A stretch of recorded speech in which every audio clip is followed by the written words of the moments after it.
Unless specifically indicated otherwise, the content expressed are my views only and not necessarily those of Life Pro Asset Management, LLC. The content presented is in no way an investment advice, solicitation, or an offer to sell securities or investment advisory services.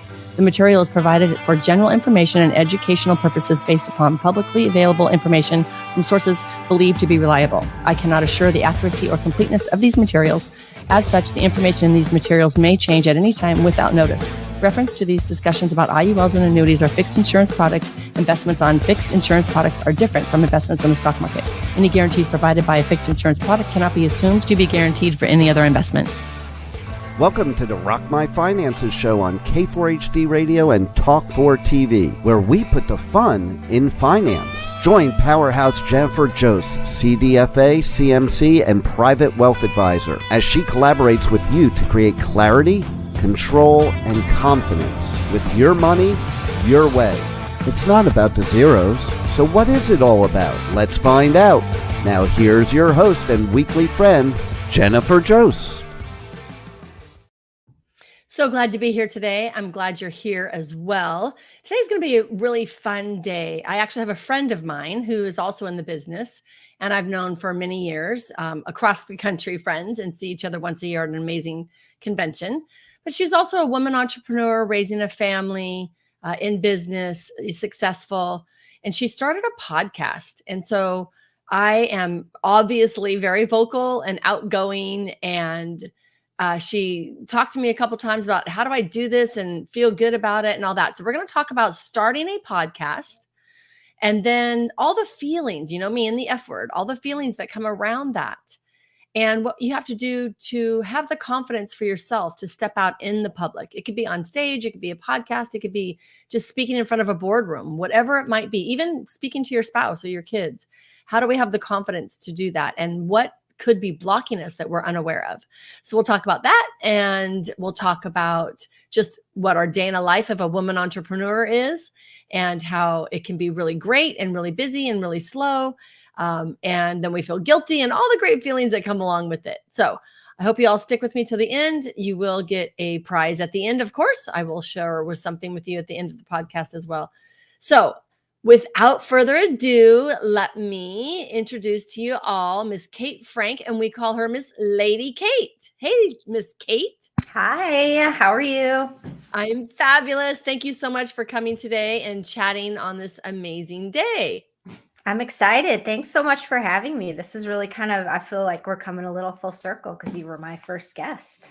Yes, we are coming full circle. I'm so excited. So let's dive in. Where are you at in the United States? I live in Lake Conroe, so about an hour north of Houston, Texas. Wonderful. And this is the first thing I ask every guest. What have you spent money on in the last week that brought you pure joy? Oh, I put new stairs in the kitchen area. Awesome. Do you have a railing on the stairs? We do, and I finally ripped up this. So our house has kind of brown tones in it, and we're getting all of the brown tones out and changing it to more of a gray blue, which actually makes me a lot happier. So we took these ugly brown stairs and we put gray wood with white risers. So it feels very lake housey. I love it. Oh, that's so cool. I love that. So I have everybody do a money dance and celebrate when we spend money that we love, right? Like it's just so fun. So I love to ask everyone that, and everybody has a completely different answer. So it's really fun. Okay. So thank you for sharing. Thank you for sharing. So tell me about this beautiful, well, first of all, let's start with how the heck did Lady Kate come about? Funny story. So my husband, who is actually my partner in business, so we could even maybe touch on That's that a whole little nother, bit. exactly. I know. So That's many good. people want to know. I know that could be a different show.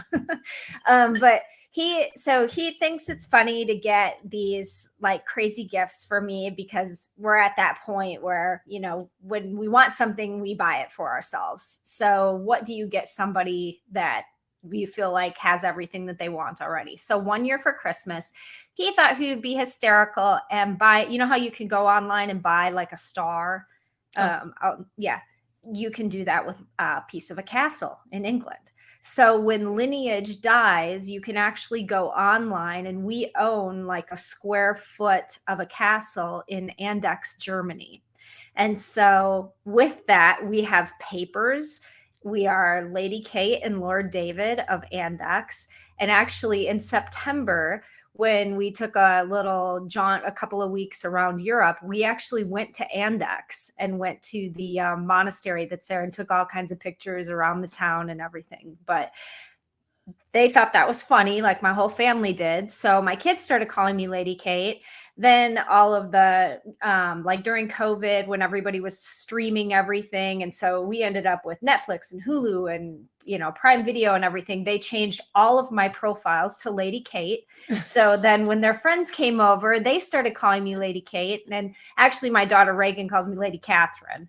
And so when we were kind of sitting around thinking of a catchy little name for the podcast, my producer was like, why not just use Lady Kate? And I was like, really? Come on. Is this joke never going to die? And so I've just learned to embrace it now, and I answer to it and have a sign. I love it. And I love that it's pink too, Lady Kate. I'm so going to copy you on this somehow. My maiden name is Hampton. And I do believe that I own a piece of Hampton Courts in London. Like, I literally believe that. I took my daughter Journey there, and she's like, "Oh, welcome to my castle." It's like, yes, this is our lineage somehow, some way. So we already feel like we're halfway there. Oh my gosh, I love that. Yeah. I've never heard that story. I don't think I've ever told it really publicly to many people. Not, people just sort of are like, oh, that's just what everybody calls. I mean, it's kind of gotten to that point where people are like, oh, that's just what everybody calls her. I mean, I think David even put in our Christmas letter, and the kids really do refer, like when everybody's saying mom, mom, mom, at like games and stuff, I hear Lady Catherine, and I turn around. I love it. I love it. Okay, so you mentioned the podcast. I did. So tell me how this arose. So I am an extremely uncomfortable public speaker, like blackout in front of like a crowd, terrible cotton mouth. It's just something I've really never been comfortable doing. And I've had people tell me, oh, you should take Toastmasters, or you should practice this way or that way. And I've just sort of gotten to the point in my life where instead of constantly focusing and trying to be things that I'm not, or that I'm really not comfortable with, I decided to take it a different direction. And so we started to do commercials for our office, recruiting commercials. And I'm actually very, very comfortable in front of a camera. So when we were doing COVID presentations, where my husband is a brilliant public speaker, you can put him in front of a crowd. I could give him your presentation and he could pull it off without a hitch. He really thrives in that sort of a situation where he's the center of attention and he gets to fill the space with all of his air. I'm super uncomfortable there. I really like intimate conversations. I like interaction. That's why I like client meetings so much, where he's actually not very good in a room with only like a couple of people. He tends to over talk and try, and then he starts to get nervous and he starts to ramble a little bit. And so when we started doing these commercials and doing online stuff, we kind of discovered that I was a lot better at it than he was. He would have to take like 25 takes of something, where I could get in front of the teleprompter, I could read it one time and we were good. It just felt very, very natural. And so my producer was like, well, we should really have you do all the videos or the recruiting things, or we should put together maybe like a market update that you could send out to your clients. And he had some examples of it for me. And I was like, I can do that, and maybe clients would find some value in it. But I think that if I just send out, the portfolio manager, like if I send something out from BlackRock or Vanguard, the clients will watch it and they'll really understand it. I know a ton of really cool people. Like, they just exist in my life. I mean, you have a great story. We could talk about my brother, who has a wonderful story. I wanted to interview them. And I just thought during COVID, when everybody was really kind of down in the dumps, and, in the beginning, it was kind of fun. People were having all these, like, I mean, I swear to you, there was a virtual happy hour, like every hour of every day. I was one of those. Yes. Every hour. Right. So I was like, well, what if I did something that was, just normal people, and just kind of introduce the people that I had been talking about to some of my clients for years, because your clients become friends, right? You Absolutely. start meetings, and then it gets to a point where they're kind of moving along with their plan, and they just kind of want to get together and tell you what's new in their life. Talk about the new grandkids, or what are your kids doing, those sorts of things. And I thought, wow, this would be really cool if I would just start to interview people and see if I'm any good at it, and put that out and see, maybe that would differentiate, and that would give clients something to look forward to rather than just constantly hammering about the market. So that was kind of the onset of it. So you have the same engineer that did the office stuff to do your podcast as well? Yes, and he was the best man in our wedding. So he ain't going anywhere. I love it. I love it. Good, Yeah. good. So it took you a while to get it set up. It Mhm. took you a while to get started. Like you said, you have a podcast room. You have I love Mhm. the light in the back. I was going to get one and then I just kind of fell off because I don't know, but I do need to do that. So I love all that, and your microphone, and you learned, and we talked about like being your guest and how you're going to do things. Now you also tell me a little bit about your brother who's pretty good on social media, right? Yeah, so my brother, he's a little bit of an inspiration to me on social media, where I can kind of overthink things and like want everything to be perfect. And then when it's not, and I go into something with a lot of anxiety, and then it's over with, and I'm like, wow, that was a lot better than I ever thought it was, going to be. My brother just kind of goes balls to the wall. Like, he will just film himself doing anything. He has always been super fearless. In high school, he was the football player jock, but then he would get on stage and do a musical. Like, he's an incredible singer. And That's awesome. so, yeah, so he and his wife actually run an animal rescue. It's called Care, and it's in northern Texas. And no, it is nothing like the Tiger King. I get asked that all the time. They're like, "Oh, is your brother like the Tiger King? Can I go pet the tigers?" I'm like, "No, you can't pet the tigers. That's not what kind of a place it is. It's an actual refuge for people who think that it's cute to get a baby tiger, and then the baby tiger grows to a big tiger and it tries to eat your face off. And so they want to get rid of it naturally because they can't take care of it anymore. And so, and he has other animals too. He has different kinds of cats, but it's mostly tigers. There's lions, tigers. He has a whole, I don't know what you would call it, a clan of lemurs, whatever they are Oh, I called. love lemurs. That's my favorite animal. They're really, really cute. He had a little baby one time when I was up there. Her name was Momo, and my sister-in-law was really, really worried that she wasn't going to make it, but she's fine now. She's a great big lemur. And the funny thing about lemurs, I learned so much from him about just like animal psyche, if you will. So who knew these lemurs came to him from somebody in Iowa, go figure, that I guess probably saw Madagascar and thought it was funny to go get a bunch of lemurs.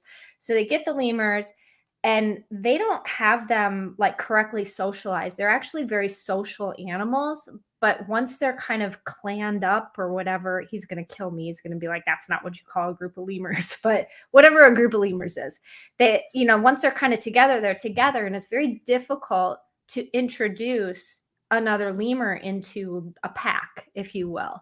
And Huh. so once they hit, and I guess they go through like, and Derek, I'm going to get this all wrong, but basically, like when they go through puberty, which is around 1 years old, if they don't have a pack, they kind of go nuts. Like, they will start ripping apart a house. They just are really, they kind of get out of it and go insane. And so he had a whole bunch of people, after they got the lemurs, try to send him more. And it ended up not working out for some of them. They had to turn some away, but they do have a group of them. So. Okay, so a group of lemurs is called a conspiracy. Oh, okay. Well, his conspiracy of lemurs, I think he has two of them. Yeah, I wouldn't know that you would ever call it a conspiracy. So I'm with you, Kate. I would not have remembered that. And That's a I weird. love lemurs. That's awesome. Okay, so now how can we find your brother on social media and watch the tigers? He has a wonderful YouTube channel called Big Cat Derek. Big. And yes, and you have to go on there. I'll tell you a couple of my favorite videos. One of his most popular was he did a parody where he's dancing around with the baby tigers to Gangnam Style. And so he sings and dances with them. And then he does this other one that it doesn't pop up, but if you search for it, I just die laughing every time I watch it. It's called Cooking for Big Cats, and he impersonates Julia Child in the video, and he'll have a tray of chicken and he'll be like, "Okay, and now I'm going to bake the chicken at exactly 0 degrees for 0 minutes," and then he'll take it out and he'll feed it, to the tigers and whatnot. And he does another thing called walk around the compound. I think he does that every week. But to watch his evolution through what his earlier videos were, all the way, through to some of the stuff that he's doing now. I mean, he's just shooting this stuff on a on a cell phone, Oh and my gosh, I love that. it's really really cool the stuff that he does, and he's just a super creative dude, and it's funny and entertaining and has a good So what I'm message. hearing from you is when you started your podcast, he was probably a really big inspiration. Absolutely. Lots of conversations with him about it, lots of ideas on what I wanted to do and how I wanted to make it look. And, he was actually one that said to me, Kate, you're not going to get it right on day one. You have to let it be an evolution. And even when my producer Steve was like, because I would be really hard on myself after some of these that I taped, and he would say, um, if you go back and watch like a Joe Rogan podcast, like they sucked in the beginning. And I was Yeah. like, oh, okay, well, that makes me feel better because he's like, the ultimate Just like us in the podcaster. beginning of client appointments. Like we Yeah. had to call back again and get more information. Yeah. So it definitely is an evolution. I know we spoke a few times. So if you're going to start a podcast or speaking or anything at all that's new, definitely get support. And I love how it actually took you time to evolve to get there. So I know a lot of people like myself, when I started mine, I wanted to do it forever. And I just finally said, okay, I'm just diving in. So took a course and studied for like 3 months before I actually contacted my host of my platform to say, okay, I need more, more help here. I don't want to be the technical part. Thank God for one. So we take time before we actually just jump right into it. And I do love the fact that you were saying that your brother does stuff on a camera, just on his phone. So I'm supposed to do more social media. I am not good at that. Well, let me rephrase that. I think I'm great at that. My 26-year-old daughter's like, Mom, that is not a good picture. Like, what are you doing? And like, I don't care. Like, I'm like your brother. Like, I don't care. I mean, yes, I put makeup on for these things, but there's a lot of times that it doesn't bother me. I have something to say and I just want to share it. So I love that he shoots things with the phone. So with social media is different than like this is a video podcast and a radio show, and it's live on video, live on YouTube, live on Facebook. So it's a little bit different. However, I just love being able to share other people with the world, just like you were saying. I have cool people in my world and I want to share it with people. So tell me about how you picked your start date. Like, okay, you have your things lined up, you have your people that you've talked to, and we all said, yes, we can't wait. Let's get this going. But how do you actually pick that start date and just go? Yeah, that was also a little bit of a learning process, even between my producer and I, because you can and yours is live. I mean, yours is even more difficult than mine was, because everything that I did or everything that I do is recorded and then posted on a channel. And so, which I like your format actually better, because I think that probably moves you along, where I could get a little lazy with mine. And then I would have to be like, oh crap, I got to tape like 3 of these things this week, but finding the start date, it was a lot of, if you look at actually a whiteboard in my office, not in my home office, but it still has up on it just all my list of guests. And so I just constantly have a running list of people that I want to talk to, ideas that I have. And it's funny because as you do more and more shows, people come out of the woodworks and they'll say, hey, I know a person like this, and I think that they would really fit in very, very well, to the things that you're trying to do. So, I had this whole list of people. I taped like 6 or 7 of them, and then I would have them come out, and I would have people come back to me and say, wow, I didn't realize that you were going to have that kind of a guest on. Like my mother-in-law was a big one about this. She was like, she watched your podcast and she was like, wow, she has such an amazing story. And I just feel like I didn't do the best I could do. Could we retape it? And so I didn't, I was like, well, what do I say to my mother-in-law, of course, and my producer was like, no, it's no big, no big deal. It'll probably be better. We could get better sound quality with her. Because in the beginning, because I had nothing to send anybody, nobody knew what their camera had to look like or what their sound had to look like. So even my brother, he did our first one on his cell phone, and he called me after, he saw all the production that was going into it. And he was like, man, Kate, I'm sorry. He's like, I should have done that on my computer. And I was like, yeah, I kind of told you, but it's difficult, right? When they have nothing to look at. So Yeah. Yeah. Yeah. I agree. I agree. And that's why education is great as well, because it is a video. So I make sure everybody knows it's camera ready. It's a video, not your cell phone. Now, do I have my cell phone here as a backup? Oh yeah. Do I have my Surface Pro here as a backup? Oh yeah. So it's going to go no matter what. But I actually love that it's live, because you're right. It does make me do it. It does move it along. And it gets me on it every week. So it's really exciting. So I have a Google sheet with all my guests. So we're kind of the similar there. That's awesome. So now let's talk about the F word. You know me, I love the F word. How did you feel right before you did your first podcast?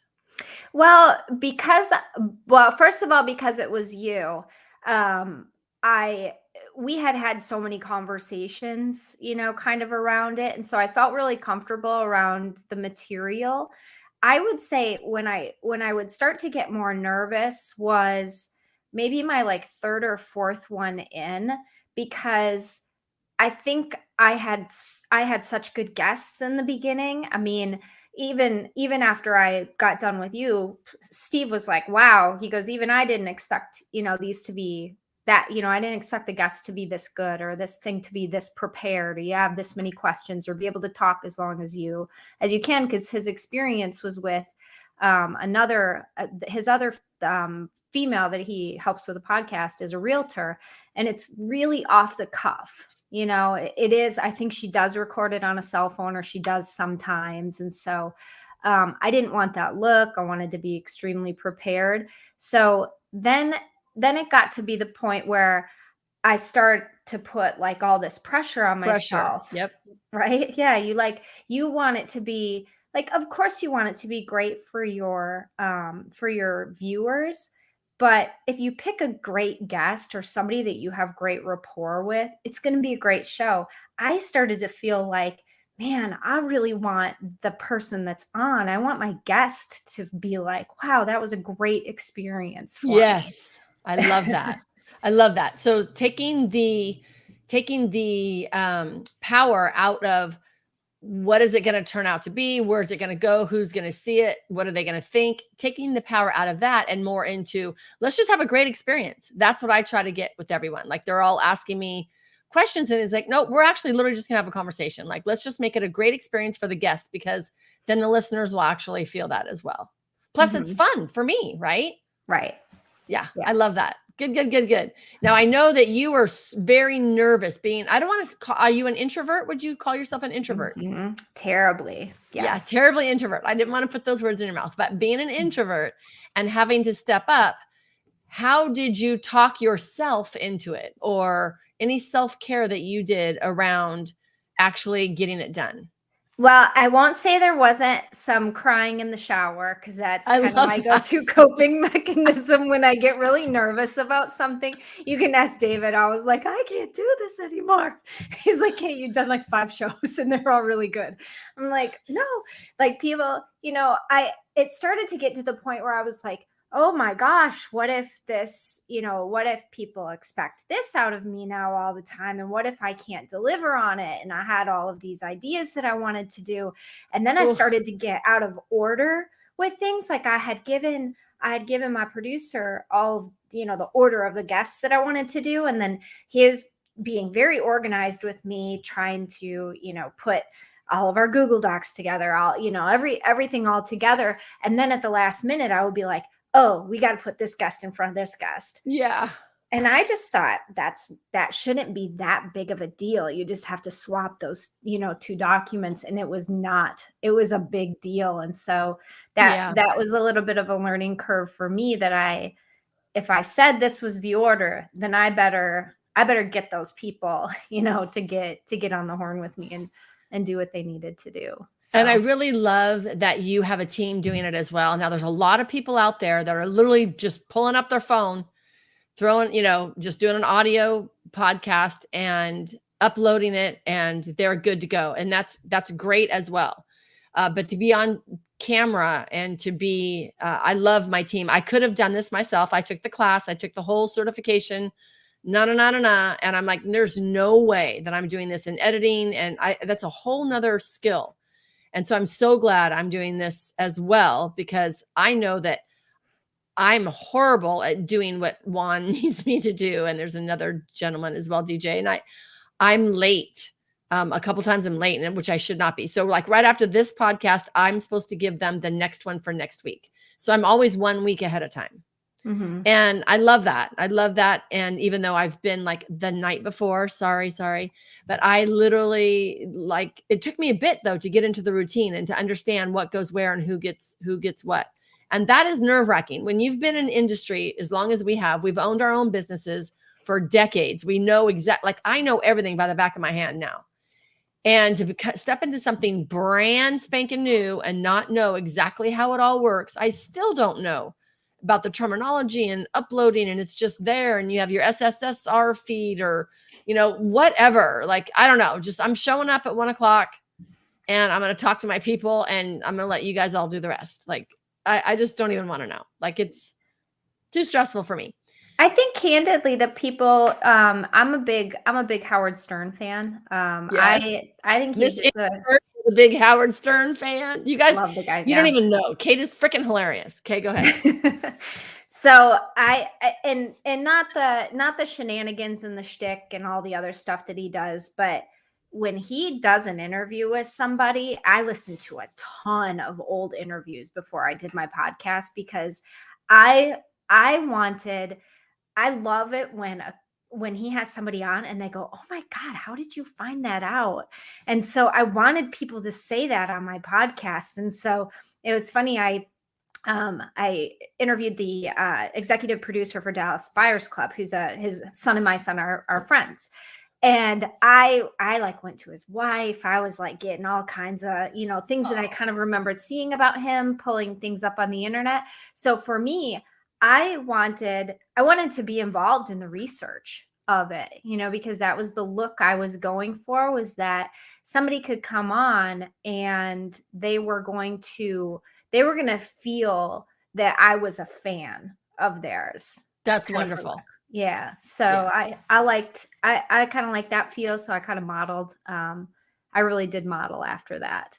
I love that. And I'm not necessarily an interview. I'm the opposite. I'm more conversational, and we're at a party talking, and this is what I'm finding out about you. So I want more vulnerabilities and not necessarily about all the shtick that everybody else has out there. So I love that you're doing your research as well, because it's fun, right? Like we find out things that other people might not know.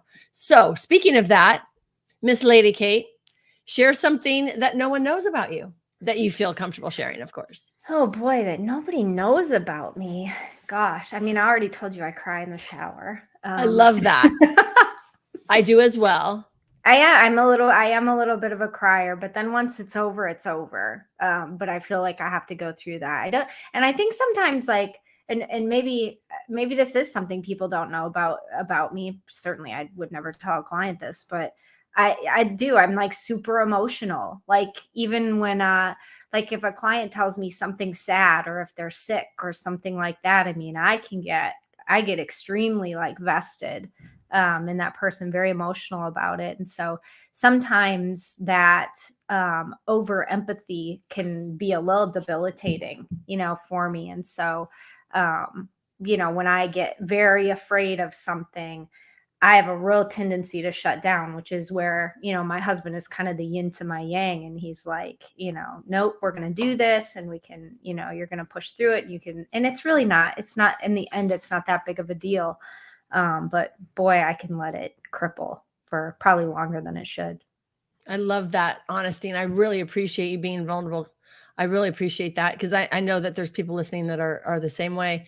So let me share a couple little coaching tips with that is I believe that if anybody's been through hell and back, and we've felt it, like I truly believe that I have higher highs, but I also have lower lows.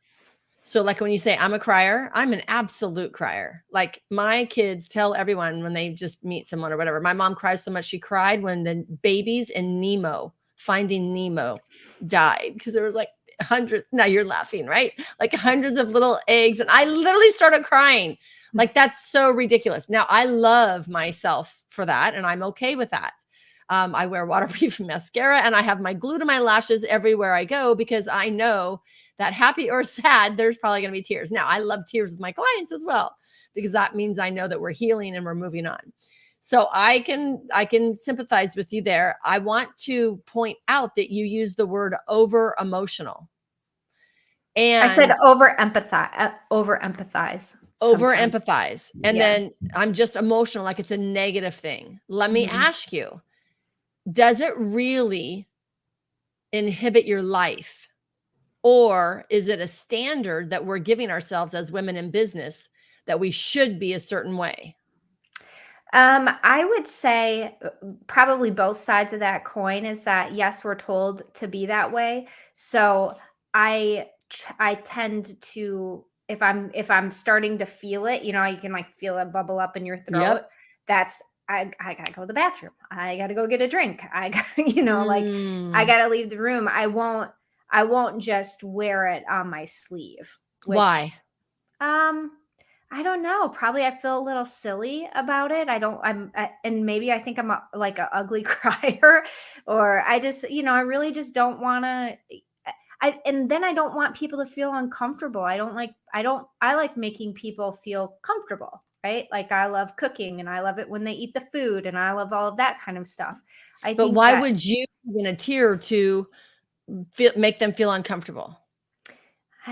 I guess it's just a me hang up, Is that a story that you're telling yourself? Probably. Yeah. Just curious. I'm just poking and prodding there because we do. I mean, as in our business and meeting with our clients, we are vested. We are part of their life, their family. We do care and we do have emotions and they care about us and our family and what's going on with us. And I think in a real authentic relationship, tears are natural. I think they're natural. I mean, even with my story, there's certain people that have tears and certain people that don't. Now, of course, I'm certified money coach. And so I got coaching training on how to, and then I'm a certified grief counselor as well. So to be able to hold somebody while they're going through their grief, I know that's separate from my path, right? That's their path, but I'm holding their energy in the space for them to be them.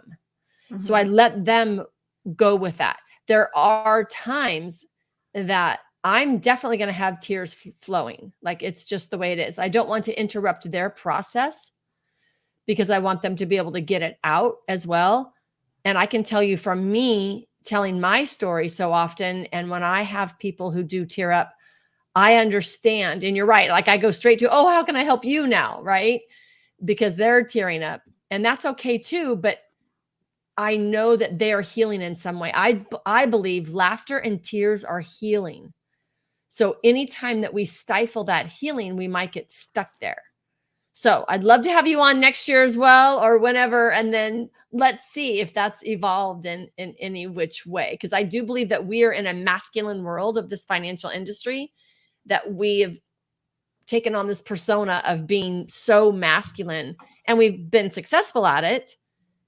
And now I'm like, hey, I'm a woman. I have breasts and I have a brain and I have emotions and I'm going to do badass for you.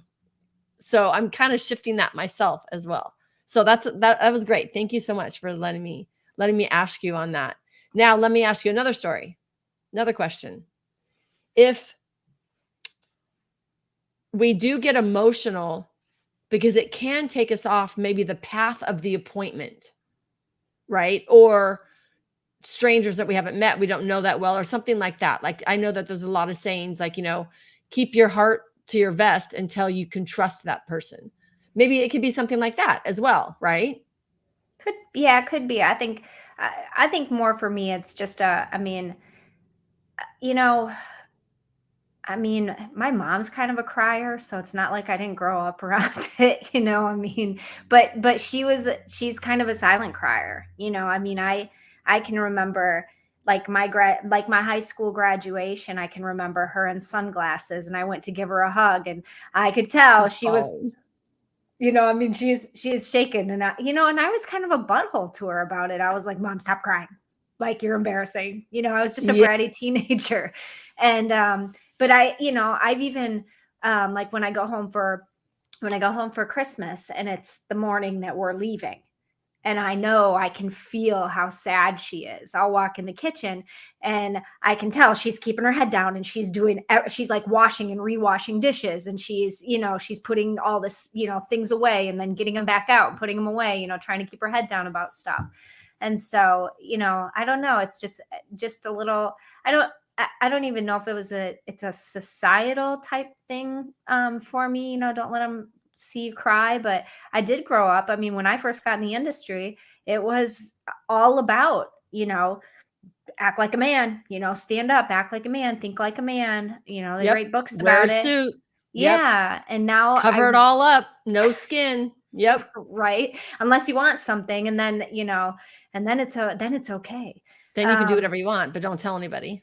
Right. And I do really and I saw, when you spoke at WIFS, and you made that comment and you're like, you said the whole, I am a woman and this is me and I'm, I love to wear dresses and this is where I'm at. And I think slowly but surely, especially in the past like 5 or 6 years, I'm seeing that shift where we're starting to embrace that part of us and understand that even in business, sometimes people want to hear what we have to say. And sometimes we're a little bit better at that.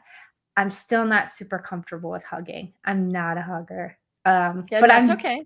But I'm getting back. I am getting better at it because I think that people need it. And I can tell when they're I can tell you I need it. Going Yeah. solo over here with my cat, I need as many hugs as possible. Mine was just Oh. jumping across the computer. I was like, damn cat, get out Oh of my here. gosh, I love it. So we're going to play a short commercial and then we're going to come back and I'm going to tell you the most funniest story about Miss Lady Kate. It's going to be hilarious. So stay tuned after this commercial, come back and then we'll share some more stuff after.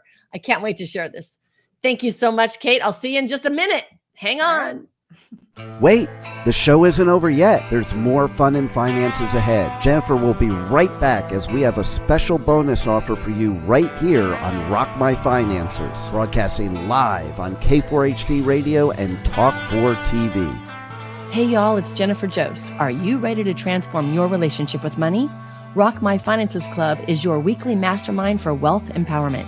Join me live for your personal weekly group video sessions and access your personal portal with the video library at any time, including your success system and way more bonuses. Go to rockmf.com for your financial empowerment. Make yourself a priority today. Schedule a chat with me at rockmf.com and achieve your feminine financial freedom finally. Oh, and don't forget to ask me how to save 50%. See you at our weekly mastermind. Okay, Rock My Finances on K4HD and Talk 4 TV is back. Once again, let's put the fun in finance with your host and weekly friend, Jennifer Jost.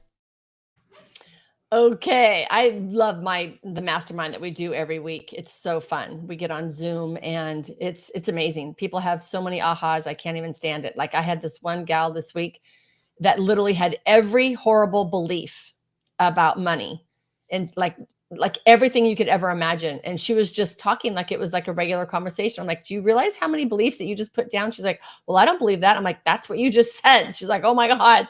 So we're crushing her beliefs one by one. So that's the mastermind. Okay, so now here's the story. So fun. And I know Kate's going to be able to tell it better than I am. So we go to Women in Insurance and Financial Services. It is wifs.org. Check it out. It is a yearly conference.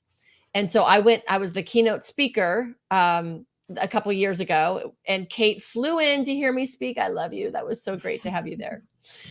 And so we're with another friend of ours, Tony, who's actually, I think, next week's guest or the week after. So she's going to be here as well. And we did not read the itinerary that well. And so there was a formal night that night, and we did not realize it was a formal night that night. So how did that come about, Kate, on what you guys went and did? Well, yeah, we were standing around and everybody was like, "Oh, what'd you bring to wear to the gala?" I was like, "The what?" And then I saw the look on your face and I was like, okay, so Jost didn't see it either. And then Tony was like, what gala? And Tony's like, perfect. Yeah. Like, she's like Miss WIFS. I was like, how did you not? You probably planned it. Like, right. So I was like, okay, y'all, you know what we're going to do? We're going to go to like a Goodwill and we're going to get like old prom dresses and wedding dresses or whatever we can find. And we're going to wear them to the gala, which I thought would be hysterical. And it was. So we found the perfect dresses. I think I found you Chanel earrings. And the lady was like, I still have them. She was like $2.99. I said $299 at Goodwill. She goes, no, $2.99. And I go, ring them up. Just can wear those.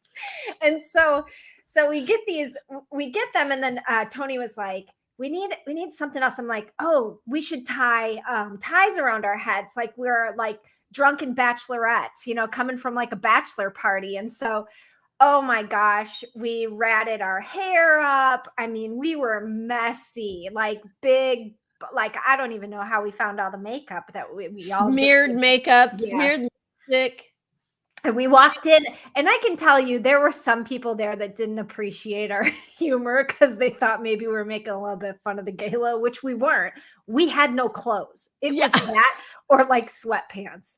So we walk in, and I will tell you, I don't think we got to eat a bite of our food because everybody kept coming over to the table and wanting pictures with the drunken bachelorettes. So, oh my God, it was hilarious. And I loved being, first of all, Miss Introvert is going to go. And I had stuff to do that day, so I couldn't go. So I'm like, just get me whatever you guys want me to wear. Like, I don't even care.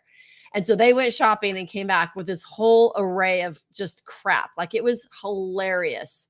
It was so hilarious. And I think we had more fun getting dressed and taking pictures than the whole thing. And then finally going down there, and we were late. So everybody was already there at the cocktail hour. We come down in the elevators. It was, I literally could not stop laughing the entire night. And then when you put on a costume, you take on a whole nother persona. Like, it's not you, right? Like, it's not me saying these words.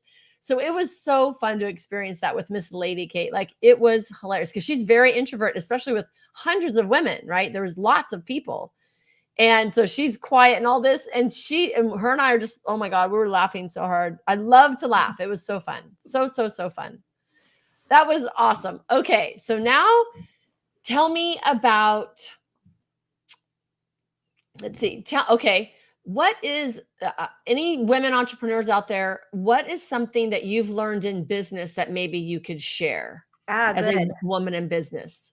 Yeah, great question. I one of the things that I was in corporate for a long time. I worked for MetLife. I was the director of marketing, and so I had my kind of cushy company job, but I was advising advisors. Right. And I was never a successful advisor myself. I was an advisor and I was okay at it, but I was super young when I was an advisor. I was like in my early 20s. And by the time I was 28, I was in this role with MetLife. So what did I know about telling people what to do? But I did, I sought out a lot of, information. I read a lot of books. Also by people who were never successful advisors. So sometimes that, I had to take it with a grain of salt. But one of the best things I ever learned was to take your skill sets and draw like a bullseye, like draw concentric circles, and put the things that you are really, really good at and that you love to do in the center. And then put all the things that you're not so good at or you don't like to do in the outer, and kind of fill in. You maybe have 4 concentric circles. I wouldn't do any more than that. And maybe you have, I don't know, 10 or 15 character traits or things that are important to do your job. And when you're looking to expand your business, it's very important that you don't hire somebody who is exactly like you, because you will get nothing done. Because you'll have a great time with that person, but you'll never expand your business. And so I've learned to do business with, even, I wouldn't say people that I don't like, because I'm not going to do business with somebody I don't like, because there's probably something, there's really something there that you shouldn't be doing business with them. But my most successful times in business have been partnering with people who are really, really different than me. My husband, case in point, we do not have the same functions in our agency. Not at all. He is not good at the things that I'm good at. I am not good at the things that he is good at. When we look to add somebody to the team, we look at what that specific job function is, and then what are the needs of the firm, and what are the things that we need to dish off of our plate. And then we hire to that skill set, rather than, when I first started hiring people, I just wanted to hire everybody that I liked, right? Yeah. Didn't get anything done. I love that you said that, because way back when we used to say we had to find our weakness and improve our weakness. And we all found that that's not going to happen, because we are who we are. And so now we are playing to our strengths and then hiring our weaknesses. And it's not even necessarily a weakness, but if it doesn't, and where I go is, if it doesn't bring you joy, don't do it. Like, I want all of my clients to wake up every day and say, what brings me joy? Like, at least find satisfaction. Like, yes, we don't like to do everything. However, you got to find some satisfaction in there, but I definitely want as much joy as possible. If not, then you bring on that person that's great for that skill set. That's so good, Miss Lady Kate. That was great, great, great information. I love it. So I would like to have you back. I would like to do a working with your husband. I've worked with all 3 of my husbands, and I'm probably not done yet, because I did enjoy that. So let's have with the husbands, or well, not with those new ones. I'd like to step into new ones. Been there, done that on the other ones. But I don't have any. It wasn't a reason for the demise. It wasn't like, working together with my spouses was actually great and great fun. So I would love to hear about the trials and tribulations about working with your spouse, or a very close partner, even like a business partner. So let's come back and have you back on another show, and let's play with that. I would love that. Sounds good. I'd love to. Okay, so one last thing. My show's called Rock My Finances. It's not about the zeros. I say it's about the F word. It's how we feel about it. So how do you feel about what is going to happen this year for you? Do you have any feelings about what you want to experience this year? Yeah, it's I'm doing something a little bit new. We're bringing on some new partners and doing some succession planning for some advisors that our industry is full of like 70-something-year-old white dudes, and they need succession plans, and I happen to be a pretty good one. So I'm excited, and I'm a little fearful, right? Because these aren't clients that will have been referred to me. These are clients that I'll potentially be purchasing, right? And so Yep. they don't have to You stay. get to know them. You got to get to know them, start all over, start that whole thing. Yeah. Yep. So that's awesome. Yeah. How do you want all that to feel for you? I want, at the end of the day, I want everybody who's involved in the project to walk away from it saying, this was a really great decision. This was a really great marriage for me. This is good for my clients. And I want people to feel even more, more elevated as we kind of brainstorm through what that's going to look like with the advisors that we're working with. I love it. I love it. I can't wait to hear how it all goes. Thank you so much, Miss Lady Kate, for joining me. Can't wait to have you back, and hope everybody out there can rock my finances. What's your biggest takeaway from today, Kate? I would say that you really inspired me, especially because I've gotten a little complacent. I hit a little bump in my road with YouTube and my podcast, and I just need to really kind of plug through it and stop burying my head in the sand on stuff like that, and need to get out of my comfort zone a little bit more, because I think that's where your growth comes from. And I'm not ready to stop growing. So I got to keep doing that. Awesome. Awesome. And then when you're ready, come back and we'll promote you. Awesome. Thank you. Awesome. Thank you so much, lady. Thank you, Juan, for my amazing engineer in the back handling all of this stuff. Can't wait to see y'all next week. We appreciate you joining us today, and don't forget to subscribe to the Rock My Finances YouTube channel for more engagement and bonus content. Tell me, what is your money story? Let's find out with Jennifer, 4 p.m. Eastern, 1 p.m. Pacific, every Thursday right here on K4HD Radio and Talk4 TV. It's not about the zeros, it's about the F word, feelings. Feelings Jennifer can't wait to explore with you next week. Until then, let's all say, I rock my finances.